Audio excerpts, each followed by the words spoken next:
the functions conferred by this Constitution and any other functions assigned by the President.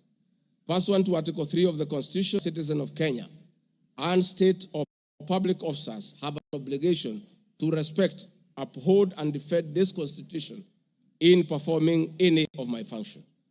This, the national values and principles of governance contained in Article 10 of the Constitution, by those state organs, public officers, and all persons, including myself as Deputy President, wherever we make or implement public policy decisions.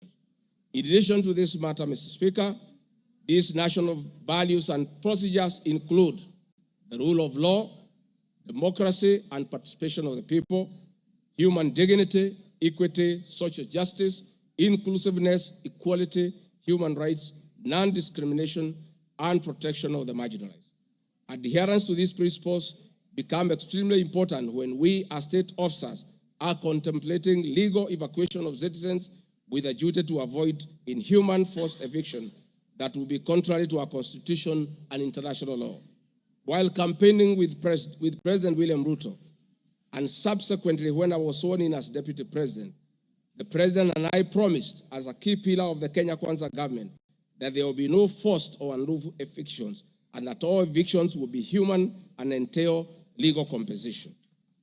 Mr. Speaker, the Office of the Deputy President has undertaken extensive engagement with all parties in regard to cabinet decisions on eviction, which I fully support, including the Nairobi River, which is an entity under the Office of the Deputy President and the County Government of Nairobi.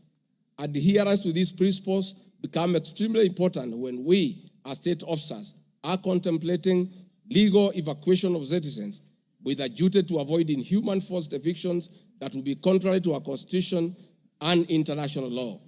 Guideline number 6 of the United Nations General Assembly Guidelines for the implementation of the rights to adequate housing prohibits forced evictions, and that the state should ensure that any eviction under domestic law are fully compliant with international law. The guidelines further require meaningful engagement with communities to ensure that the rights of residents are implemented cooperatively without the need for eviction procedures or police enforcement. Of government directives on the eviction, save for the fact that on being informed that the persons residing along Nairobi River would be evicted and paid 10,000 shillings only, which I and many other Kenyans felt was inadequate compensation for eviction. I insisted that the government should abide by the constitutional dictates and international norms while implementing any cabinet decisions, including eviction, and maintain the dignity of the citizens of Kenyans facing eviction. My statements did not and cannot be construed to undermine the President by insisting that people should not be evicted inhumanly and without adequate compensation. Mr. Speaker, I've been accused of undermining devolution by allegedly holding a meeting in Nairobi Wakulima Market. The motion alleges that on 28 September 2024, I unlawfully interfered with the running of the Nairobi City County government by holding a public rally where I allegedly incited citizens against lawful directives of the county government on planning and allocation of markets. My response, Mr. Speaker, is that the motion alleges that on 20 September 2024, I unlawfully interfered with the running of the Nairobi City County government by allegedly inciting citizens against lawful directives. Article 6(2) of the Constitution provides that the government at national and county levels are distinct and interdependent and shall conduct their mutual relations on the basis of consultation and cooperation. This being the case, it cannot be said that there is a violation of the Constitution when someone from the national government makes a comment on matters relating to county government. The traders had sought me out to intervene and request the governor on their behalf to dialogue with them and seek a solution to the grievances with regard to the relocation of markets. I request that a video annexed RG Video 3 be played for the benefit of members to say what I said.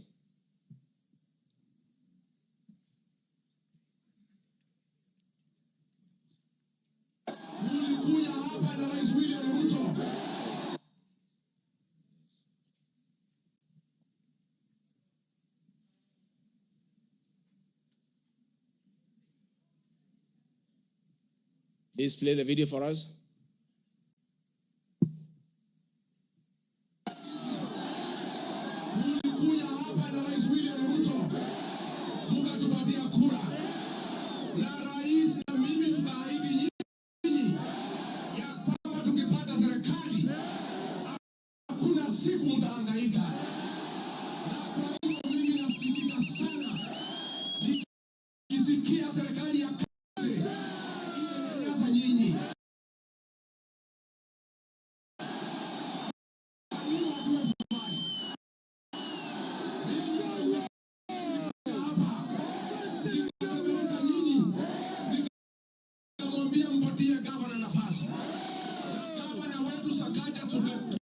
Tukakubaliana ya kwamba akiwa gavana wa Nairobi, Rais William Ruto akiweko, ndogo wake wafanyi biashara wetu watapata nafasi ya kufanya kazi yao. Na mimi nataka kuomba kwa heshima, wale wote ambao tumepatiwa nafasi ya uongozi na Wakenya, tukumbuke ya kwamba tulipata nafasi ya kuongoza kupitia kwa kura ya wananchi. Na tukumbuke ya kwamba wakubwa wetu, wadosi wetu ni Wakenya. Na hakuna siku tutaweza geuka Wakenya. Ndio walitupatia nafasi ya uongozi. Si nyinyi mlituandika kazi? Kwa hivyo mimi niseme ya kwamba niliuliza gavana uketi chini, tuwe na mazungumzo, tuwe na maelewano. Watu ni wananchi na wananchi ni watu ya kusikizwa. Mimi niko hapa kumhakikishia kwamba nimemuuliza gavana kwa heshima, na mimi sina kiburi. Mimi namuomba akiwa kiongozi wetu hapa Nairobi, asikuwe mtu ya kugeuka watu walimchagua.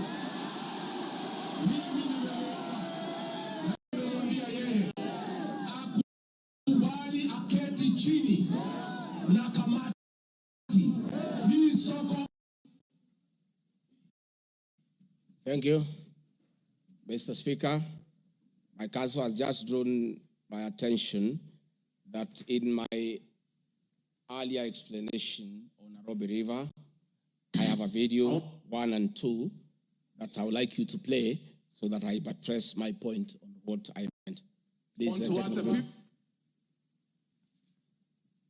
video 1 and 2. People of Kenya to work hard. We don't have a choice. Once we try to fix this economy and create a good working environment where we don't criminalize enterprise, where ordinary Kenyans are allowed to work, where businessmen are not harassed by KRA,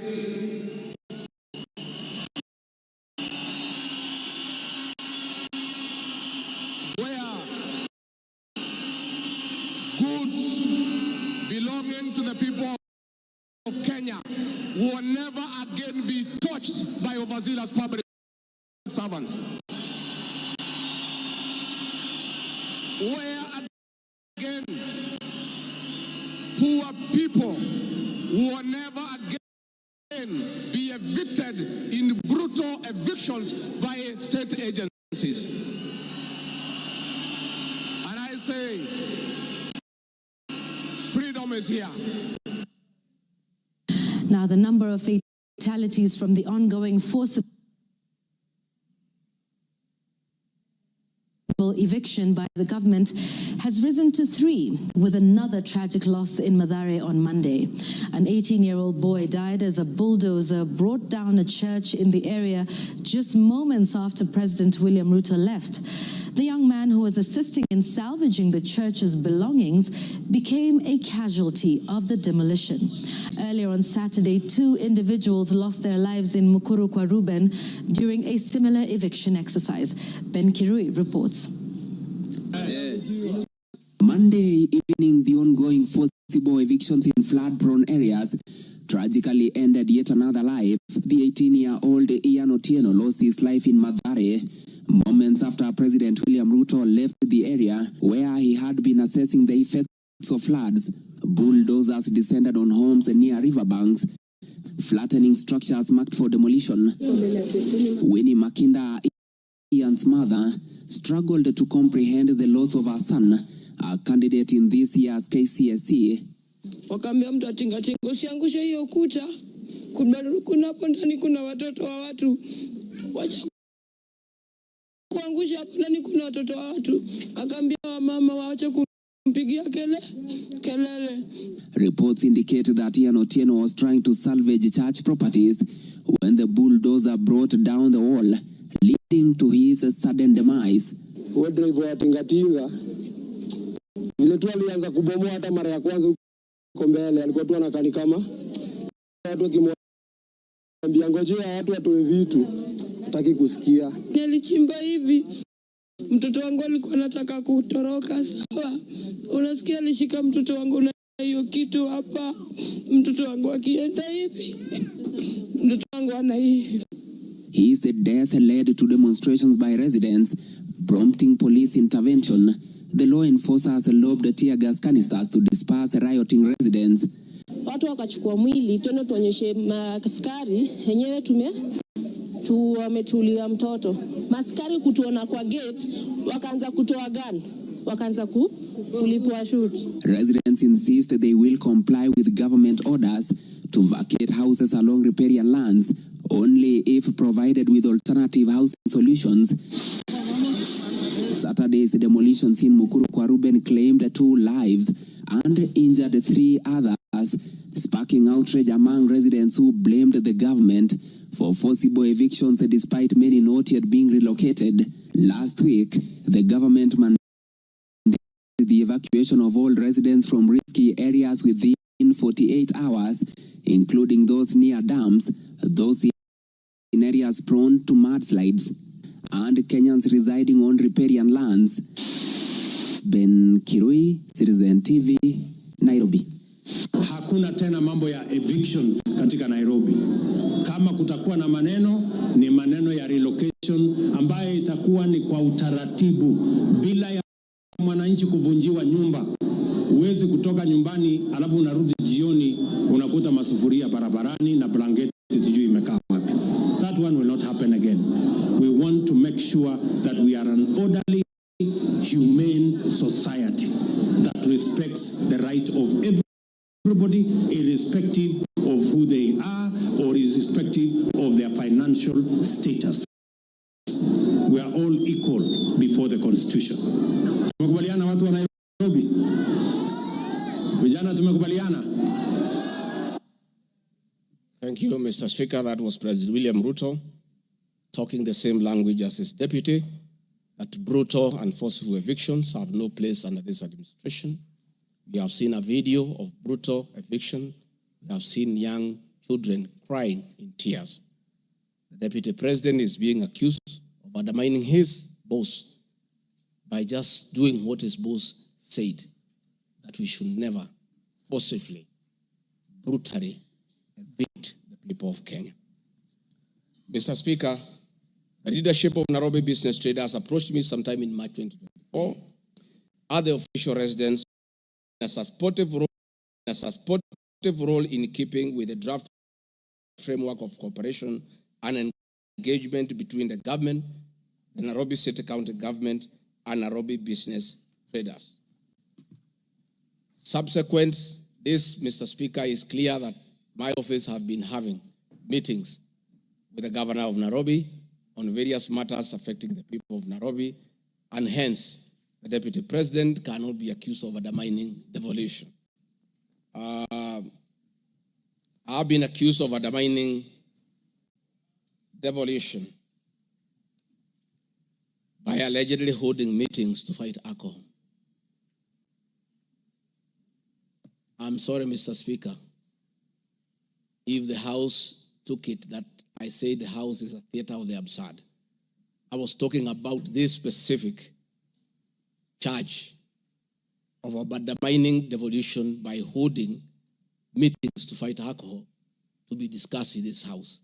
That to me is what I thought that moment. If it's 5 minutes or 10 minutes, that would be the theater of the absurd.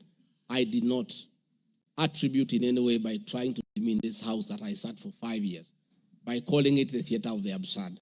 But this particular charge, Mr. Speaker, drug and alcohol problem in Kenya has been on the increase, and many of our youth have become addicted to alcohol and their lives destroyed because it causes them to drop out of school and start engaging in petty crime to look for money to buy alcohol. I'm a strong advocate for youth rehabilitation from alcohol and substance abuse, which I continue to encourage and support in order to save our future. With regard to alcohol control and regulation, I wish to state that I have held several meetings with the governors in Meru, Chuka, in Mombasa, in Nakuru, in Nyeri, and the efforts that President William Ruto asked me to lead in eradication of illicit brew has been very successful, and we have been working with governors and county assemblies who have been developing legislation on the control of licensing of alcoholic drinks. If there is one program that has had the best working relationship between county governments and the national government, it is this particular program. I'm a bit emotive about illicit alcohol because I lost my brothers. One who was a medical doctor to alcohol, another who was a farmer to alcohol. I take it passionately. I don't know who complained about this particular charge. I have not seen any evidence of any complaint, and I have not had any person in Kenya complaining that the deputy president is undermining with the devolution by leading the war on illicit brews and drug abuse. Whatever this house decides tonight and the other subsequent house, whatever happens to Rigathi Gachagua, whether he's in or out of office, this war must continue and must be won for the sake of our children. I want us to watch video number 4, RG4. Leaders, those of us who have been elected, Madam Waiguru, Governor Kahiga, Badirisha, Kangata, Wamatangi, what shall we tell our people? Where are we? What shall we tell the people who elected us? When we meet them, what shall we tell them? When our children got wiped out by alcohol and drugs, where are we? We'll have nothing to say. Dede Nyoro, Kimani Ichupa, Madenge, mutaambia watu nini? Mukami, mutaambia watu nini? So please, this forum here today, let us be open and candid. Speak from your heart. Let us know what ails us. What is it must we do? We have the support of the president, and he is waiting. He has told me by 7 p.m. today, he wants a report. He cannot accept this situation. He cannot. Neither can I. And none of you should accept this situation. It is not right. It is not fair. It is not acceptable. We must deal with it as leaders. And we are here, we are all leaders. As an OCS, you are a leader. That's why you have been given that responsibility.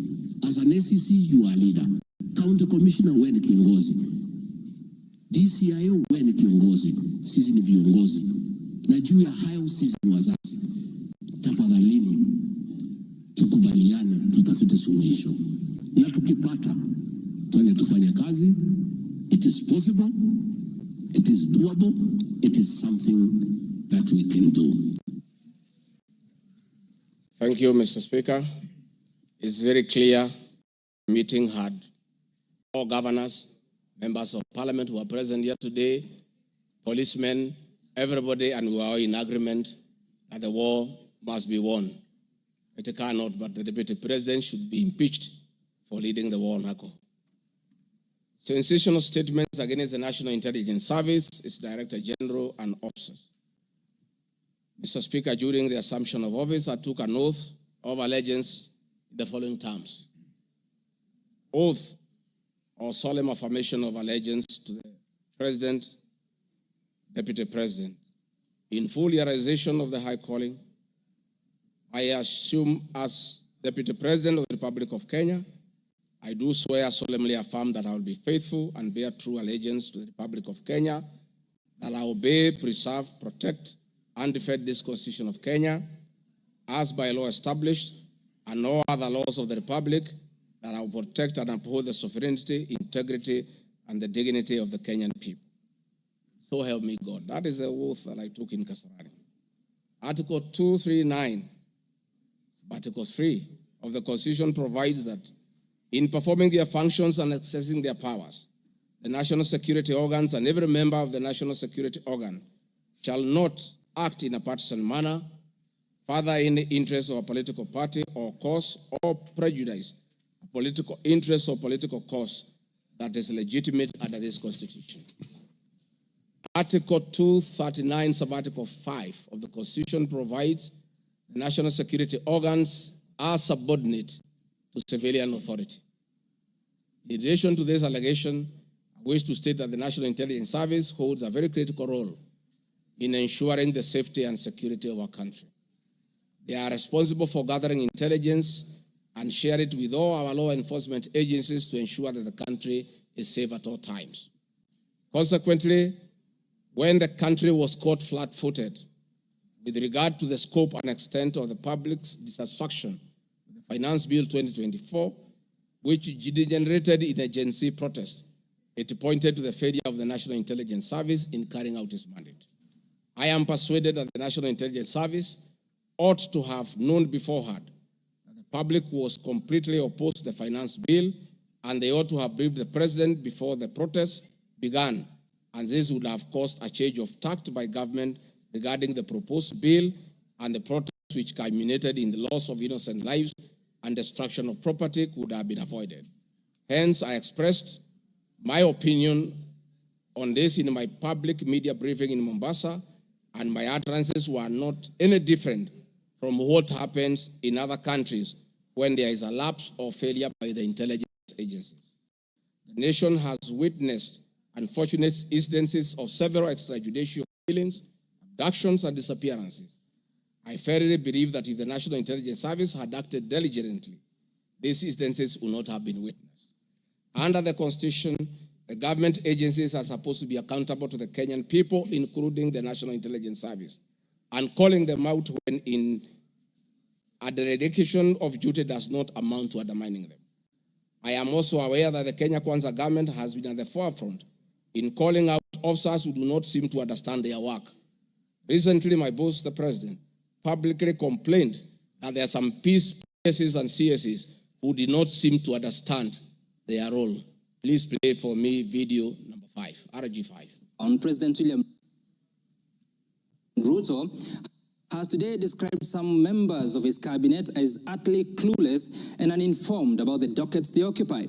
And in a sign of trouble for cabinet secretaries, the State House gates were shut for those who arrived late, with both President Ruto and his deputy Rigathi Gachagua giving a sharp tongue lashing to the latecomers. And our Citizen TV's Timothai Goin reports the atmosphere at the State House, Nairobi, left little doubt on President Ruto's disappointment with a vast section of his 22-member cabinet.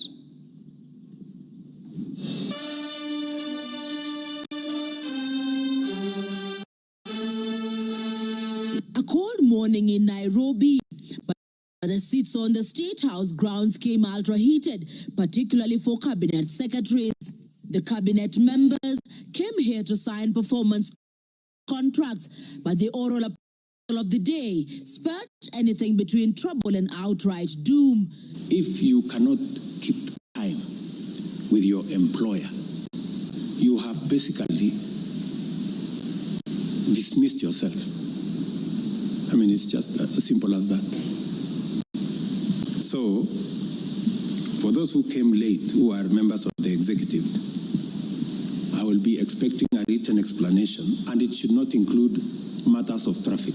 Punctuality was at issue, with some cabinet secretaries being locked out of State House for lateness, and from the podium, the president and his senior lieutenants were unforgiving. Nimeona watu wale wamechelewa, nikaona rais unaniona ninamjua. Nikaona uso yake nikajua hapa kimeumana. Sababu leo ni siku ya performance contract. Ile siku muhimu sana ya kuja kuweka. Na wewe umefika pale rais amekaa. Tayari amekaa na ndiye rais wa Jamhuri ya Kenya. Wewe umechelewa ukiwa kuona nani? Who else have you gone to see?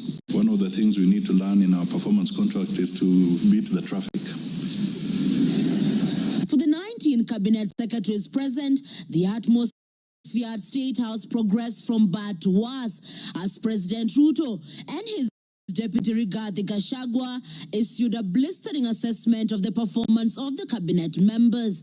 Many of you, the people I speak to, don't even know what is going on in your ministries or departments. You have very scanty information. The moment I know more than you in your ministry, then you must begin to understand that something is very wrong. How do you run a ministry or a department or a parastatal if you have no information? That is the highest level of incompetence.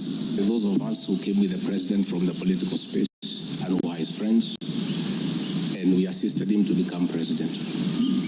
Once he gives us a job, that is the termination of that friendship.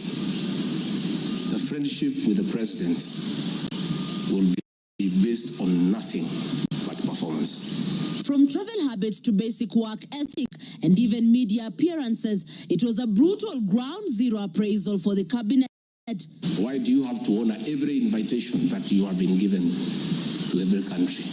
Your Excellency, at times we have tried to hold cabinet committees, we can't. 5, 6, 7, 8 ministers are out of the country. Some change clothes at the airport from one country to another. That is the truth. Why can't you regulate yourself? If the president was to travel and honor every invitation, he will be out of this country the whole year.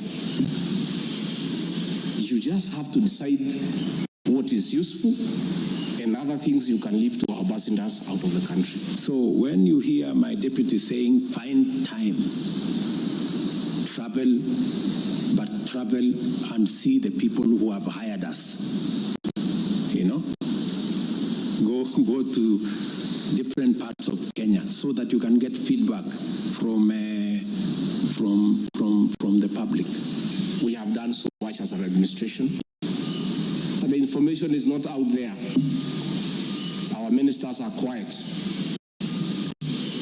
They are called for TV interviews, they don't show up to say what they have done. And then the media have a few days because nobody talks for government. I would rather we spend more time explaining to the people of Kenya what we have done in our respective dockets as opposed to travel. And if we have to travel, let's travel up a country to where our Wananchi are and explain what we are doing. And I remember I called CS Chelugui.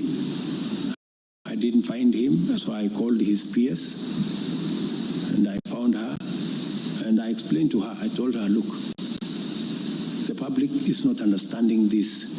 Did I call you or not on Sunday? You know, I told you this is what the public is saying. Please do more sensitization on Hustler Fund Phase 2. With a very public expression of disappointment in his cabinet, President Ruto has triggered speculation on changes in government as his administration approaches the end of its first year in office. From punctuality to work ethic and general performance, the proverbial axe could well fall somewhere. With the performance contracts expected to foster a culture of high performance in the public service and also ensure that properly utilized, it is also set to offer a framework for President William Ruto to reward performers and also institute sanctions on non-performers. Chemutai Goin, Citizen TV. Mr. Speaker, President William Ruto, my boss, and I have been calling out senior government officials when they fall short of expectations. The Director General of the National Intelligence Service is no exception. He's not above the law. He's accountable to the people of Kenya for his performance. And I have had an argument that we should not call out those in the security sector. I would like you to play the next video. We have the most incompetent Inspector General of Police, I think, in the world. The most incompetent in the whole world. His incompetence may not necessarily play out when things are working, but when things get to a head and you need some decisions to be made, I can tell you for sure, the gentleman we have as an IG cannot make any decision. Nataka tumwambie ule mtu wa sinema mingi anaitwa nani ule mtu? Ule sijui anaitwa DCI, ule anaitwa nini? Ule mtu anaitwa Kinoti. Awache ujinga. Huyo bwana Kiboti awache ujinga. Sio kama tunaelewana. Huyo Kinoti hakuna kitu amefanya kwa hii Kenya ya kisiasa. Yeye ni mtu ya sinema. Anaendesha makesi kwa magazeti. Anatuandikia barua, sijui barua ya kilomita ngapi. Mr. Kinoti, please save your time. Stop writing to us long letters. Leave matters of elections to IEBC. You have no business in IEBC. You have failed as DCI. We don't want you to fail our elections. Tunaelewana? Huyo bwana Kinoti awache hiyo ujinga yake anaendesha pale, kwa sababu anatukasirisha. Huyo bwana Kinoti tunataka tumwambie awachane na watu wa IEBC wafanye hii uchaguzi. Alipatiwa kazi ya kufanya criminal investigation. He has never done anything. Ile kesi yote anafanya kesi kwa magazeti. Akiambiwa apeleke evidence kule kotini ameshindwa. So bwana Kinoti, wacha sinema. You have failed and wait for August so that you can. Honorable members, that was President William Ruto as Deputy President criticizing IG Mutiabai, DCI Kinoti. Rigathi Gachagua has learned his job from his boss, that public officers must be called to order when they fell short of expectation. And I never saw anybody bring William Ruto here for impeachment for criticizing the IG or the DCI. This is a very unfair allegation. Mr. Speaker, it is also reported by media that the IMF has already warned about impending unrest during the people's dissatisfaction with the 2023 and 24 finance bill. Many of you will recall, Mr. Speaker, after the September 11th terrorist attack in the U.S., the U.S. intelligence agencies were massively criticized, and an inquiry was even opened to investigate why their intelligence agency was not able to detect and thwart the attack. All we are saying is that our National Intelligence Service is accountable to the people of Kenya for its performance. Mr. Speaker, conniving with cartels in the tea sector to block KTDA from implementing guaranteed minimum return, Mr. Speaker, I am here to see a shred of evidence to that effect, and I have nothing to say. I have seen an allegation that we have not been able to do coffee reforms, Mr. Speaker, out of my work, coordinating coffee reforms. The Cooperative Bill 2023 and the Coffee Bill 2023 is before this House. I request this House, after these impeachment proceedings, to embark on those two bills so that the coffee farmers can realize the full benefit of the coffee reforms that we have initiated. There is another allegation that I have taken control of a local cooperative society in Madeira constituency. I don't know the name of that constituency, of that cooperative. It is false. I am here to see any evidence. I have nothing to say because there is nothing to be said. On the issue of shareholding, which I think members are interested in listening to, I listened to you this morning, and it was quite emotive. By virtue of provisions of the third schedule of the Political Parties Act, the constituent parties of the Kenya Kwanza coalition entered into various agreements, which were deposited with the Speaker of the National Assembly and the Speaker of the Senate for purposes of Article 108 of the Constitution of Kenya.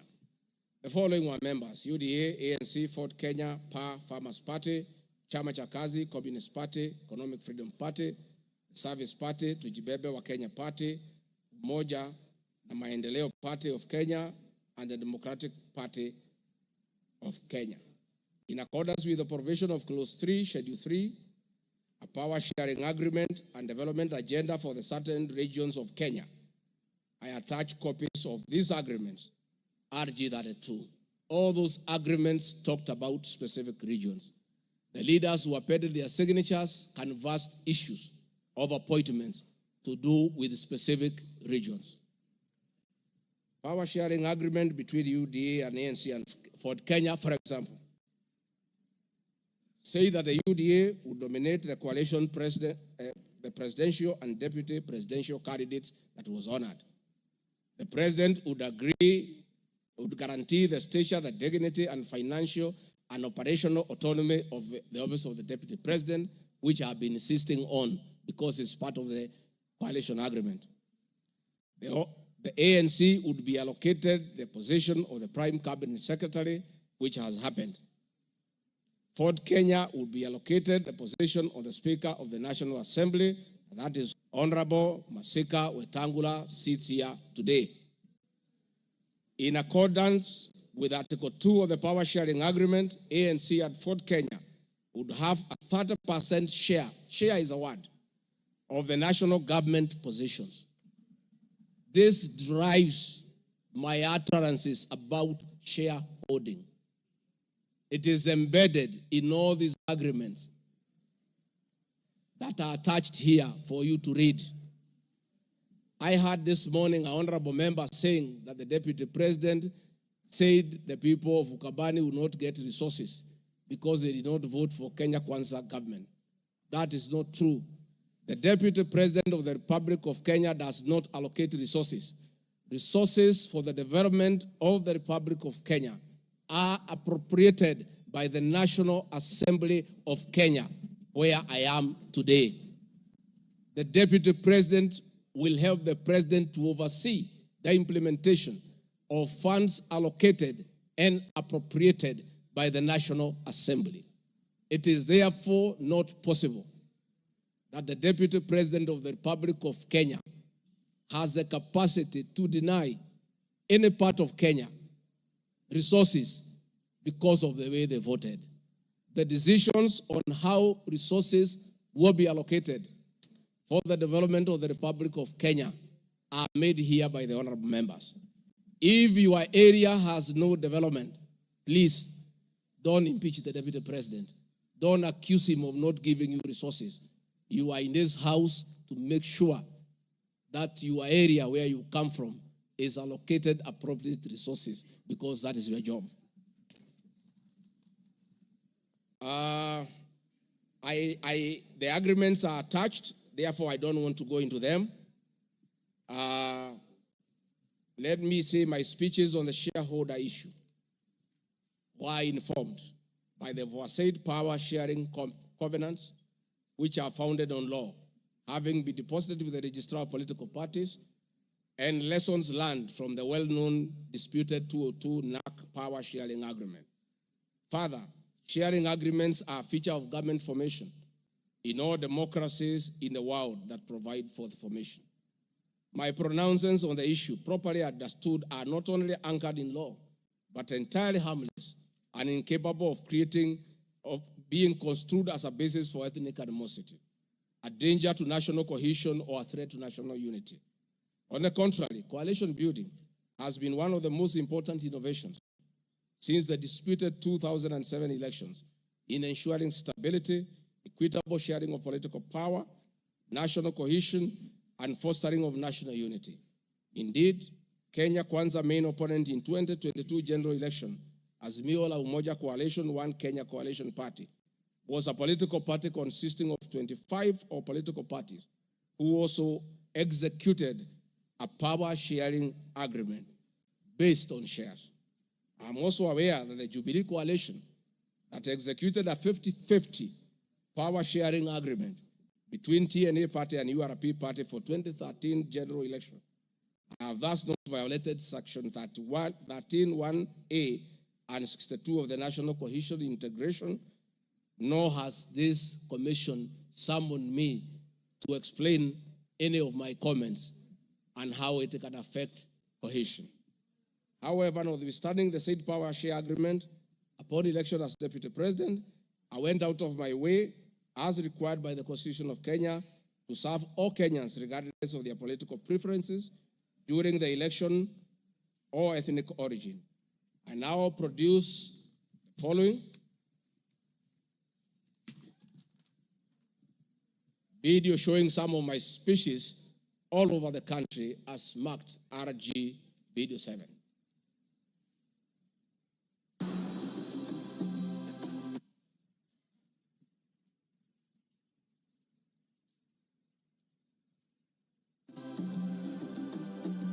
We want to confirm to the people of Nyanza that the Ruto administration will serve all Kenyans, those who elected us and those who did not.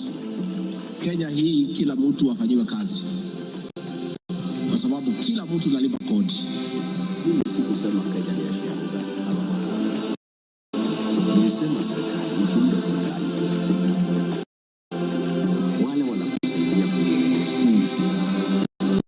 Unatakiwa uweke wengi wale walikuamini na wale walielewa maisha yako. Mimi nimetembea Kenya. Si mnasema nilikuwa Mombasa, hii hapana mlima. Mimi nilikuwa Wajir, hii hapana mlima. Nilikuwa Garissa, hii hapana mlima. Nilikuwa Mount Elgon. Nandi nimekuja karibu mara 10. Eldoret nimekuja karibu mara 6. Kericho nimekuja mara 4. Tea conference ya chai tulikuwa na nyinyi, niliweka Kericho. For now, kazi yetu ni maendeleo. Tutafanya kazi na viongozi wote, akuwe wa chama ile, akuwe wa chama hii, we don't care. This is the time to serve the people of Kenya, and we shall work with all elected leaders, irrespective of their political affiliation. Mr. Speaker, copies of documents demonstrating my efforts within the mandate allocated me by the President to address security issues and economic equalization programs and policy in historically marginalized areas is Annex RG 33. The decision to embrace the broad-based government following the dissolution of cabinet after the Gen Z protest.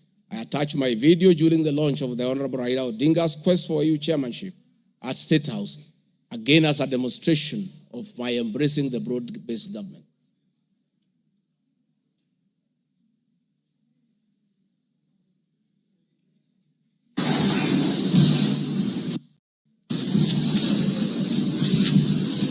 Your Excellency, Dr. William Ruto, President of the Republic of Kenya and Commander-in-Chief of the Defense Forces, Your Excellencies, Heads of States and Government present, Your Excellencies, Ambassadors and High Commissioners and members of the Diplomatic Corps, Heads of Delegations, Members of Parliament and all dignitaries present, good morning. Your Excellency,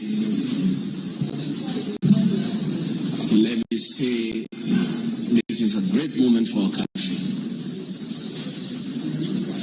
What a day, what a moment. We are here, Your Excellency,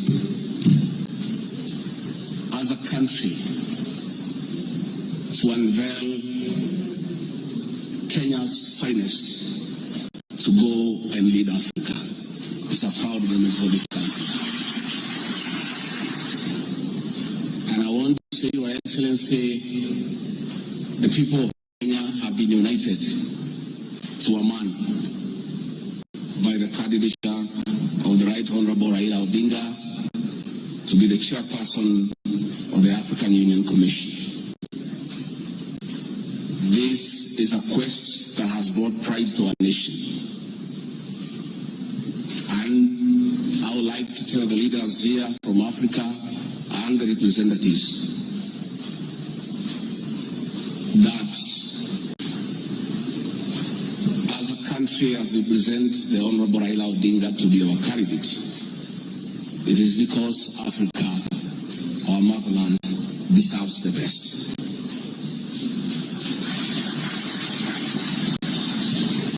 The passion and zeal of the Right Honorable Raila Odinga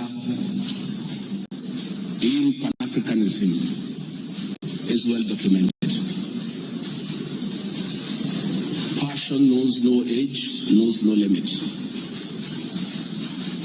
In the person of the Right Honorable Raila Odinga, he'll join the ranks of Jomo Kenyatta and Kwame Nkrumah in pushing the agenda for Africa. I therefore want to say, Your Excellency, the lessons of today are that Raila Odinga, the Right Honorable, is a man of great resilience, endurance, and perseverance. Today, you are going to unveil the transformation of the Right Honorable Odinga from a national leader to an African statesman.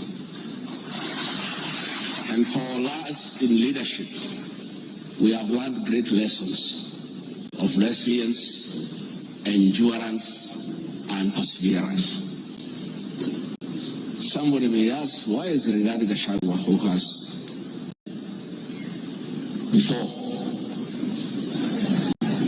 had issues with the leadership of Raila Odinga?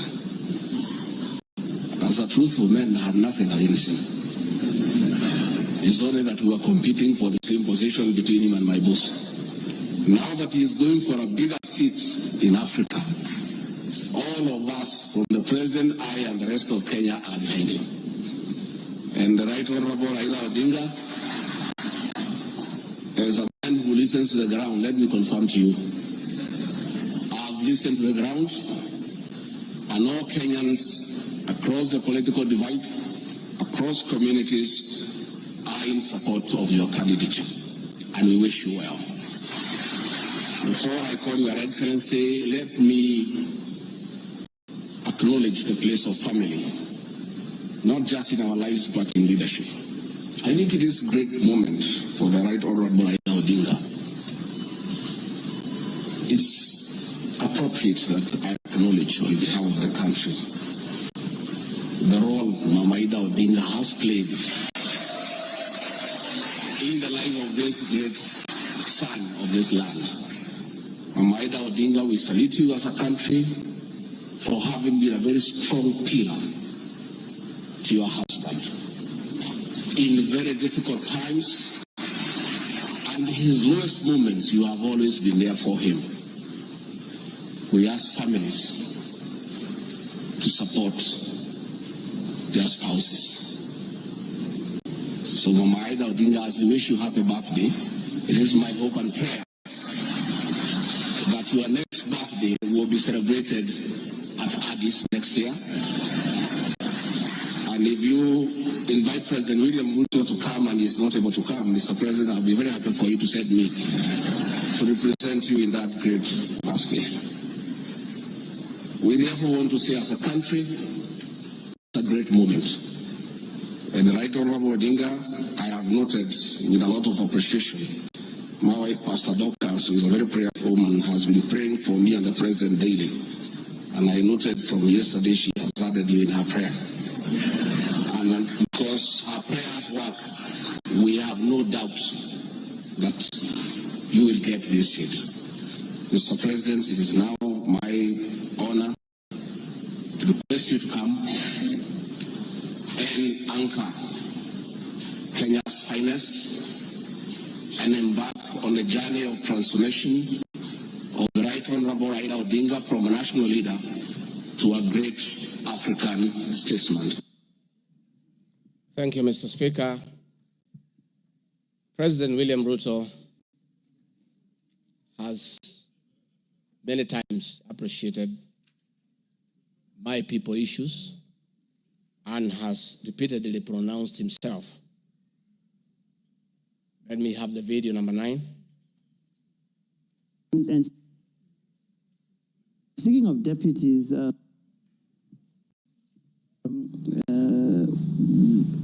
you have in the last few weeks named Mr. Gachagua as your deputy.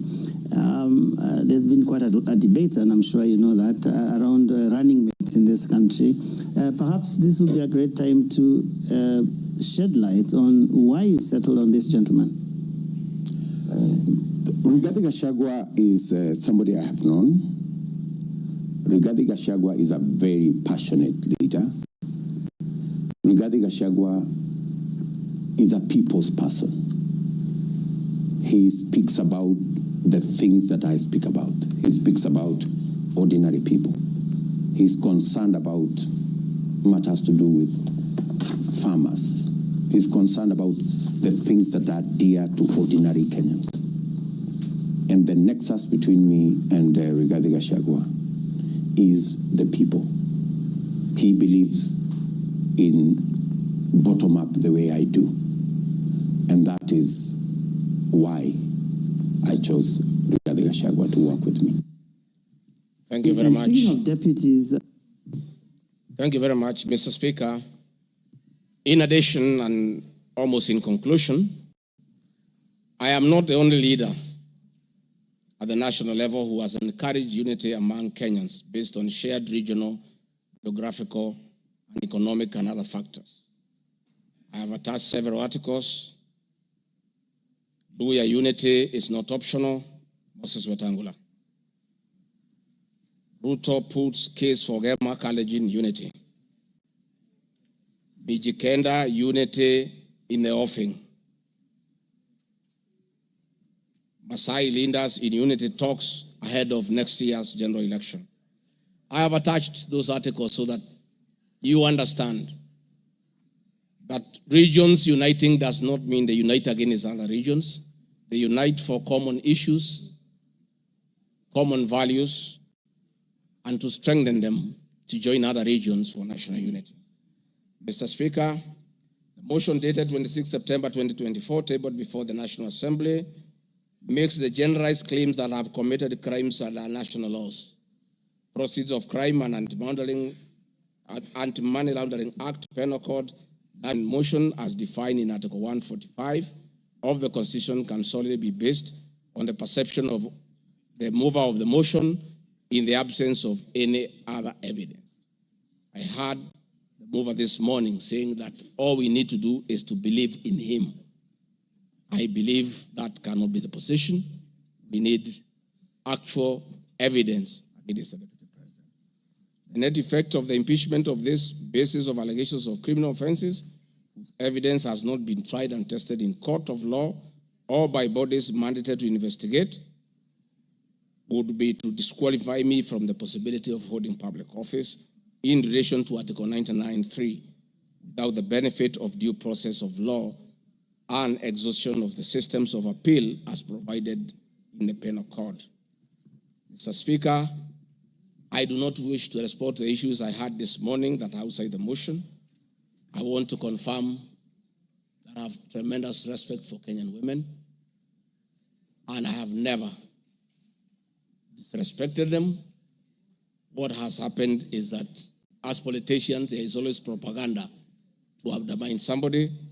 I call upon anybody with evidence that I've ever disrespected that person to come out and provide that evidence. I had my very great friend, the Honorable Faith Gitau, say that I disrespect women. Many times I've been to Nyandarua. I've referred to Honorable Faith Gitau as Ngatha. Ngatha is a Kikuyu name for a woman of great respect. That I have done countless times is on video. The Honorable Bose Sholei, I heard what you said in Eldoret. I heard this morning that you said I should be charged with treason. But my sister, me, I'm a grateful man. I remember, and I'll never forget, During the last administration, when I was arrested on fabricated charges for standing with President William Ruto against the wish of the government at that time, Gladys Bosholai came and sat with me at DCI headquarters, brought me tea, brought me lunch, sat with me, comforted me. At court, she coordinated the collection of 12.5 billion shillings as my cash bail. She came to see me in Gigiri for 4 days and had very kind words for me. Despite what you have said, my sister, I do remember that one good thing that you did for me, and I'll love you and cherish you for the rest of my life. Finally, Mr. Speaker,